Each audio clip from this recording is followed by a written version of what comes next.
And then it seems to me that the religious proposition is that there is an ultimate value that's either at the pinnacle or at the base, depending on how you conceptualize the metaphor. And in some sense, it has to remain ineffable and beyond comprehension, because otherwise it turns into an idol.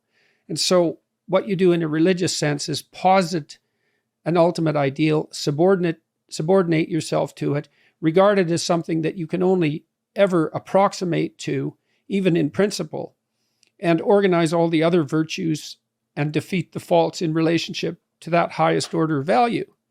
And that's more like, I think part of the reason that religious traditions insist upon faith it's not the faith that the scientist types criticize, which is sort of like an empirical statement about the structure of objective reality. It's more like the notion that there is a hierarchy of values and that there's something that has to be absolute, ineffable, and ultimately uniting at the apex that we should be subservient to, that we should consider all our behaviors in relationship to.